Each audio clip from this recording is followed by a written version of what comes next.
Hey Star Beholds, this is MD with a 400 sub special plus review on the new How to Train Your Dragon 2. Well, as most of you know, there's been talks, rumors, whispers about this new How to Train Your Dragon for the last month or whatever, and now, earlier today, there has been a release on the teaser for How to Train Your Dragon 2. When it comes to me, I have a few things to say about the trailer and a few things to say about the movie itself, good and bad. And don't worry, I won't be too malice towards it. Not funny. And I'll also be speaking in a Scottish accent for the rest of the review, basically to get into character. Couple of things. I was right, by the way, when it came to, for my older subscribers, first of all, I put out a video called Derpathon Sequels Suck, and it basically said How to Train Your Dragon TV series and a sequel, which in case came true. So I was right about the sequel. The TV series was already going to be announced coming out, but I was right about the sequel. So what does that mean exactly? Well, it means this. The media business and basically the whole productions of Hollywood and whatever, they're extremely predictable. In both the good way and the bad way. And oops, I'm starting to sound Russian right now. Let me get back into Scottish. There we go. In a good way and a bad way, because, here's the thing. How to Train Your Dragon 1 ended perfectly. It had a beautiful ending, basically saying dragons are allowed in our culture, and they both flew off into a bright new future where dragons could be a part of society. And now, well, they're trying to build off of something that was already, in a good way, finished. And it was like, really? I mean, I don't see it as bad per se, but I really almost was kind of. Let me give you an example. There's three types of viewers, especially with this type of movie. The first viewer is going to be a person more of a dragon fan whatsoever, and their favorite movie, of course, is going to be How to Train Your Dragon. So, regardless if the movie blows or it was the greatest thing in cinematography, they're going to go in liking it regardless. Secondly, there is people who have higher expectations, who did not see the second one being a total needed thing, but will still watch the movie anyway and have lower expectations than, let's say, extreme hardcore critic. And then there's the third type of person where they're just basically like, DreamWorks, what the hell? What are you doing? Now me, I'm the type of person in between DreamWorks, what the hell, and I'm going to go into the movie enjoying it for what it is, basically, and I'll explain about that right now. Well, part of me is going, DreamWorks, what the hell, you ended the movie perfectly, the first one. So, technically, to make a second, it's unnecessary. But the reason why it's unnecessary is because there's always that chance of the movie not turning out to what it was hoped to be, and it destroying the entire How to Train Your Dragon franchise. And what I mean by that, of course, is, like, for example, Star Wars. Star Wars, the reason why there was 6 movies on Star Wars is because it was a story written from front to back, and it was a story so large they couldn't finish it in one movie, and they split it up into 6. That's why when it comes to Star Wars 7 that's coming out with Disney now, that's why that's a total failure, because the story ended, they need to make another one. And in this case, How to Train Your Dragon, the movie didn't even follow the book, and I don't care that the movie didn't follow the book, but the story ended. It ended completely, and the fact that they are continuing it is a good big risk. Now, the other part of me that makes me the type of person going into it, watching it for what it is, with a lower expectations, and that part of me is the fact that I'm a dragon lover myself, and I loved the first movie, and I thought that they did such a good job with How to Train Your Dragon 1 that I'm going to give DreamWorks the benefit of the doubt, basically. And the reason why I'm giving them the benefit of the doubt is because there's some movies they've done where the sequels have been great, and there's some movies they've done that the sequels were so horrible, so horrifying that the whole movie franchise was destroyed. For example, Shrek. The first one was amazing. The second one was actually not that bad. The third one, completely stupid. The fourth one was off the walls, horrible, and just really unnecessary. So when it comes to How to Train Your Dragon 2, I am really hoping and praying that it does well, because, you know, the entire How to Train Your Dragon franchise is resting upon the sequel now. Now, the TV series, let me get into that.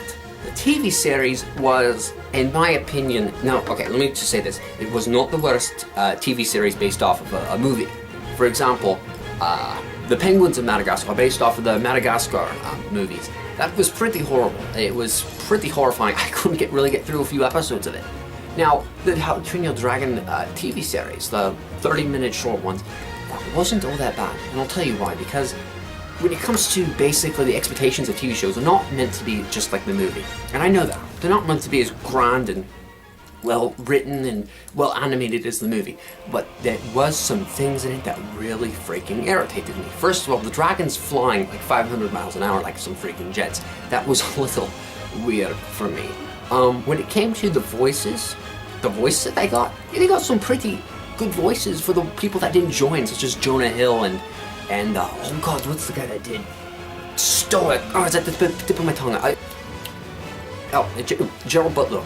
They did a good job finding the voices that were okay to help, compensate for the ones that weren't there. Because the fact that they got all those people to join that TV series was pretty good. But now, then again, I have to think, what did the TV series do to the sequel? And I'm going to go for that right now.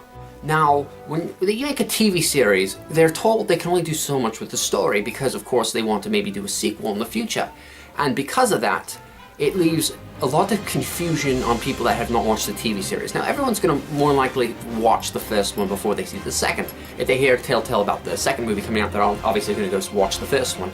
Now, the TV series, people are not going to want to sit down watching 20-something episodes and making sure they got all the dots connected. And in this case, I have a feeling that they're going to make the second movie fall under what happened in the sequel, not the sequel, bloody hell, the TV series. They're going to make the sequel somehow tie into the TV series because the TV series ties into the first one, so that's only proper.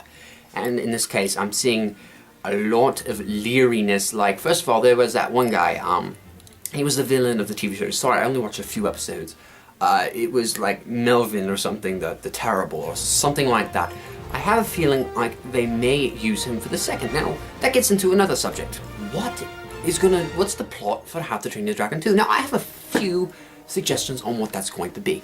Now, they're not going to do anything too calm and peaceful like they did for the first one. The first one was pretty mild, and that was good. That's what made it so interesting. It was the fact that they took two people, not people, but a dragon and a human, and put them together and made them create a bond, in which case it totally turned the tables of the whole thinking about dragons and humans, how they were as enemies, and why the dragons really were attacking the town. That was, of course, because of the Green Death, whatever they call it. In the TV series they call it the Red Death, but in the movie they call it the Green Death. That makes no sense whatsoever. I think it was just a writing mistake. But basically that was the whole plot. And so now that the dragons and humans get together, and in the TV series there was so much about the dragons getting in trouble and the dragons being banned from Berk. They can't make this movie about the dragons being banned from Berk. I mean, there might be like little subtleties throughout the movie of maybe the dragons being mischievous in certain cases, but they're not going to make the whole movie about the dragons being banned and Hiccup gets them back. At this point, especially if you look at the trailer, Hiccup looks like he's 23, 24, so there has been a good time jump. And that's the one thing about this movie that I'm actually liking so far, is the fact that they put a good sizable time jump between Hiccup, who looked like he was 17 or whatever, and to now he's 23, 24, which also brings up, where's his relationship standing with Astrid and all the other Vikings? And what does that mean? Does it mean at that point is he the chief of the tribe or whatever? Because that mean his father passed on at that point? Because, they might have done that. They might have actually got rid of Stoic and made him the tribal chief, and he's gonna. And the whole movie, part of the movie, is him growing into that part of the chief. So that might be a possibility, but I really see Stoic still being there, but he's a little bit aged. And they might even, who knows, get rid of Stoic at the end of the movie. He might have some type of injury from the enemy or whatever, and then Hiccup becomes the chief of the whole tribe. Without getting off on a tangent here, basically, when it comes to the story, I see maybe them bringing back that villain that they had in the TV series, Melvin the Terrible, or whatever his name was. And because of that, that is probably the best avenue that they could go with, especially that they let me put it this way. DreamWorks told the company that was writing for the How to Train Your Dragon series, I don't think DreamWorks was writing the episodes. More of it was people for Cartoon Network, and they were more of being told what they couldn't put into the story and what they could. And for instance, they wanted him to probably introduce Melvin the Terrible. I'm not sure if I'm getting his name right or wrong. Please correct me in the comments if I'm wrong on this Melvin. But I truly believe that they're going to be bringing back Melvin or some other type of thing that has to do with an enemy Vikings and them having dragons, and then a whole big thing between dragons and people battle and stuff. That's probably the best story they can go with, to make this really interesting. But after that, if you have that type of thing, you're going to need to end it after the second. I mean, that's going to have to be it. Which is a good thing, because, you know, at the same time, I'm not going to want to see them do too much with How to Train Your Dragon. I don't want them to turn it into Shrek, because of the fact that Shrek did so well through box office and whatever. I don't want them to turn what they did into Shrek into How to Train Your Dragon, where they just made sequel after sequel until they realized we destroyed Shrek. Basically, is what they did. I don't want them to say, well, we destroyed How to Train Your Dragon, until, of course, they make another movie franchise of theirs that turns out really well, and they figure out they do the same thing again with that one, like 5 years from now or something. I don't know. But really, it's really just scary for me about this new movie. It's making me not know what they're going to do, really. But I do have, like I said, those predictions of mine were basically what I put in. Now, basically, before I start this, I put a few posts out saying if you guys have any questions, I'll answer them throughout the video. So I did get a few, and I'm going to answer those right now. Okay, now I'm going to read the questions of some questions I got off Facebook, and I'm going to see what they said. Now let's see, the first one is, how old is Hiccup? Well, a little bit earlier I just said Hiccup's probably between 22 and 23. 24 at most tops. I don't think he's that old, but I do think he's in his 20s. I think he's past the old teen years. Second question. Do you think Hiccup and Astrid are married now? Okay, now I have two opinions and also predictions what they're going to do with that. They're going to more than likely do one of two things here. They're going to either have Hiccup and Astrid already planned to be married. And what's going to happen is the story's going to kick in and it's going to postpone the wedding, so to speak. But at the very end of the movie they get married and yippee yay, they're married. Or Hiccup just gets very cold feet when it comes to asking this, because he is naturally a little bit shy and stuff. You haven't seen it in the second movie, so I think what will happen is, and if that was a scenario, he would be very shy to bring it up to Astrid, wanting to get married basically, and it might cause some relationship tension between the two throughout the whole movie that pulls them apart. But at the very end, there's something that brings them right back together, and then they get married at the end of the movie. And then there is also another question of what happens if they are already married. And if they're already married, I don't think they're going to get too much into children.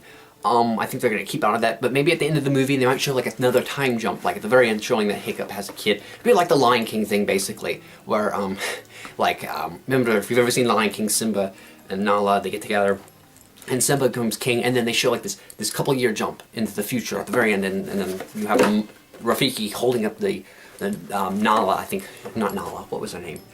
Kiara, the next one in line. They might do that, except you won't have like Gobbler holding up like, I don't know, Pipsqueak or something, Hiccup's daughter or whatever, into the air. It'll just be like it'll happen. They'll have like a short few seconds of the future basically, and how the Vikings have adapted to the basically the plot change of the story, which you'll see in the second movie. Okay, third question. Let's see. Or is that the fourth? I'm not sure.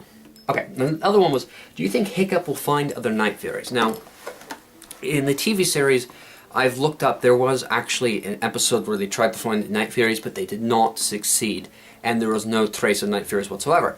And in this, the question was asked, do you think they're going to find Night Furies in the, basically, in this sequel? I'm not sure entirely. And I will say two things about it.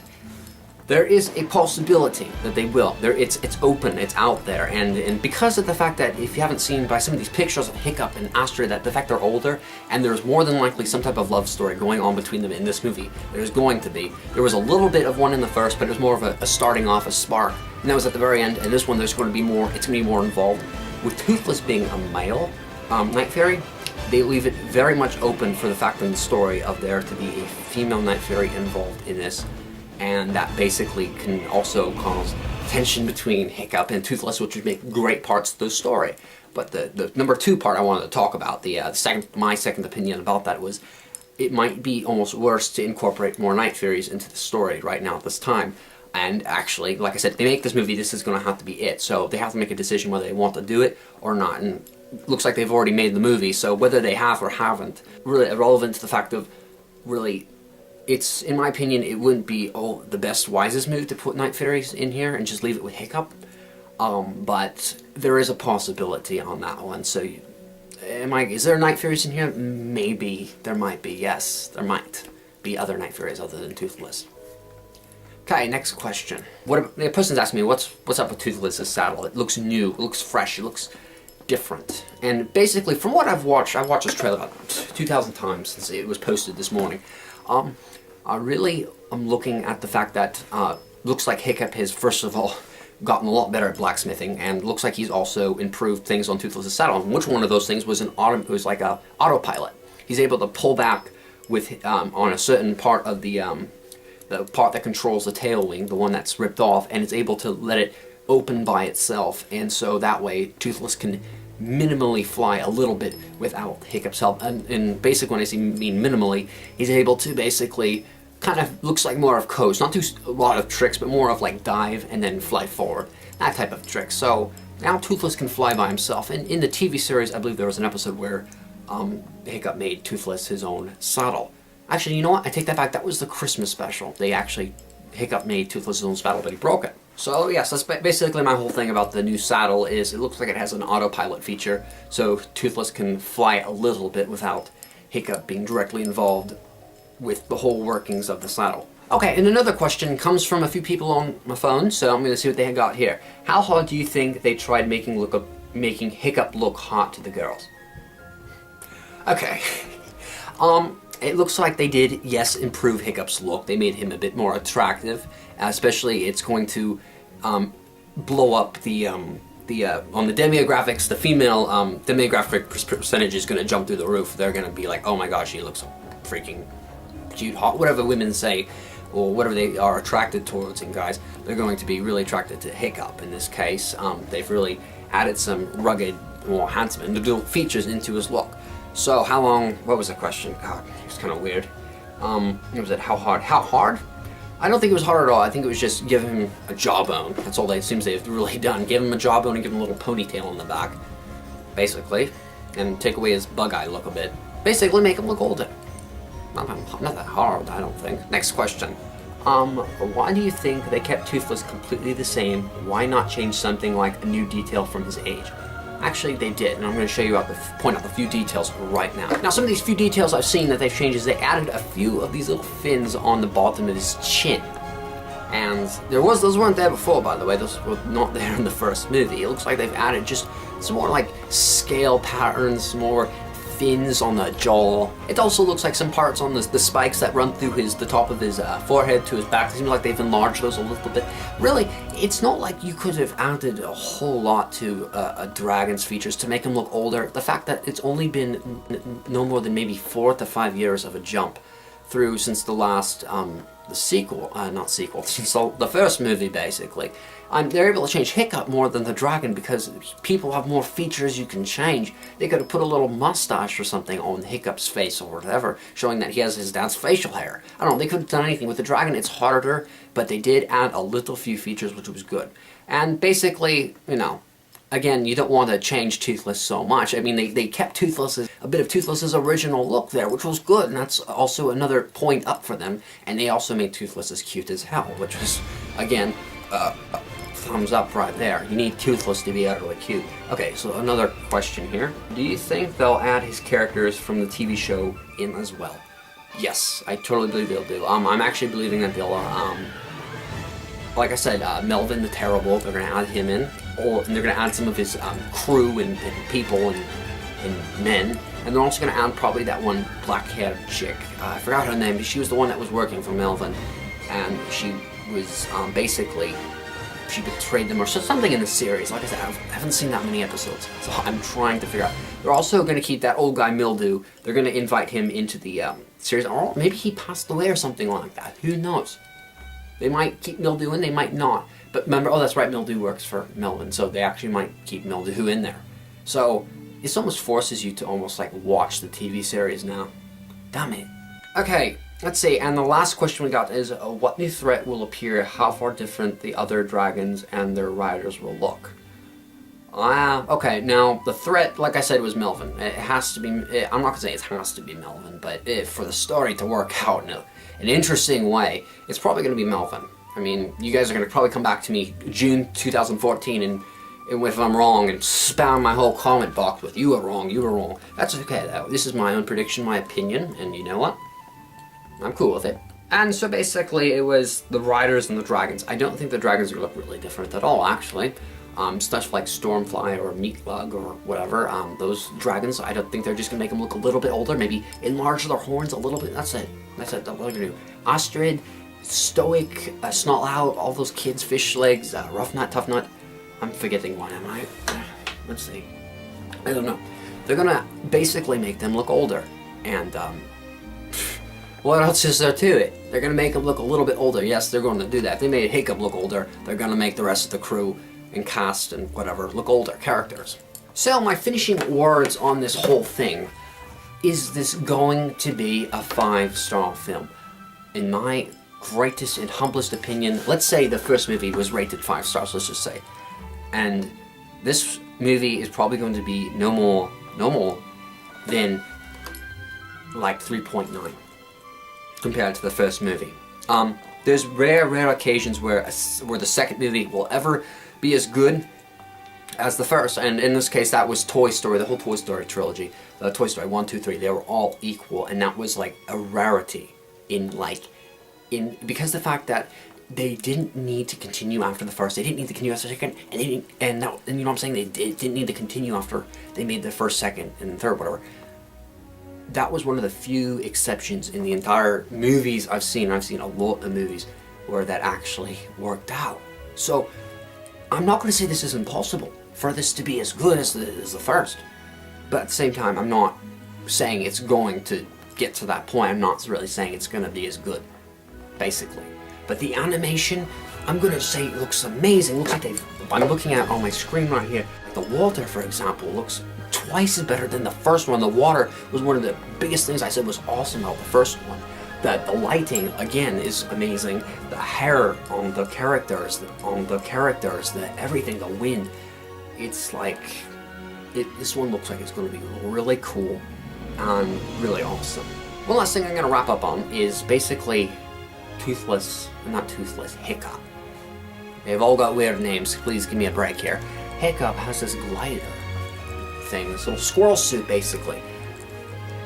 I almost think that's totally a good idea, again, on their part, the fact that Hiccup was able to come up with these little weird gadgets and stuff that we have nowadays. And obviously this knowledge was lost because you're looking at Vikings here that lived a couple, maybe 1,000 years ago. And the fact that it just shows Hiccup's an innovator, he's an inventor, and I thought the squirrel suit idea was really cool, and that they're going to use that a lot in the second one. They're going to have a lot of stunts, a lot of action scenes in this movie, a lot of flying scenes.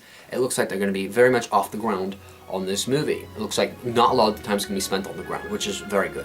I'm going to be watching this movie in theaters June of 2014, and I'm going to keep I'm not going to lie, I'm going to keep my expectations high.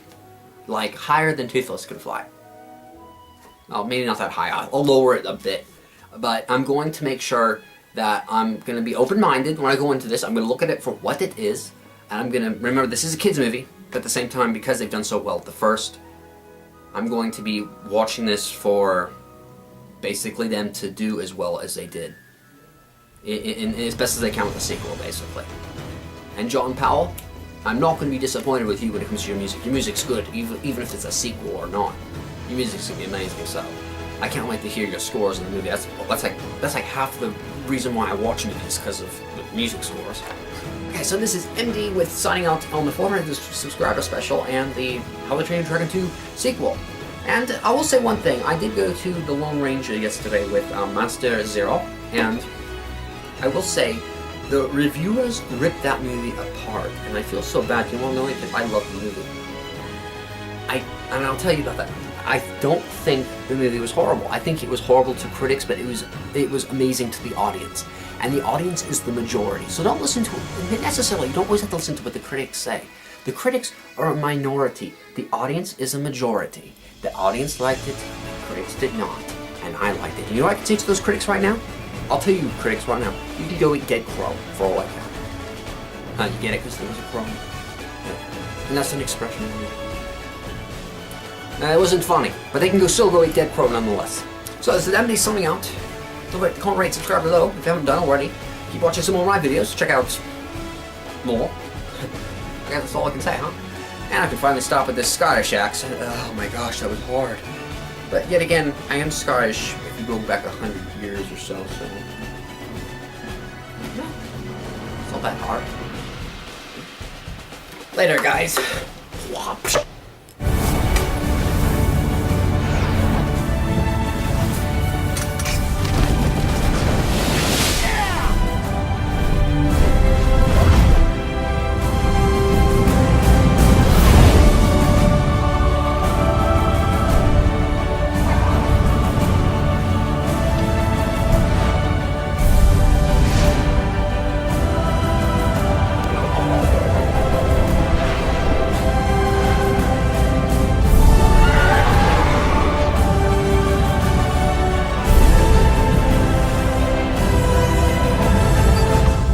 Bud, you want to give this a shot? No. Ready?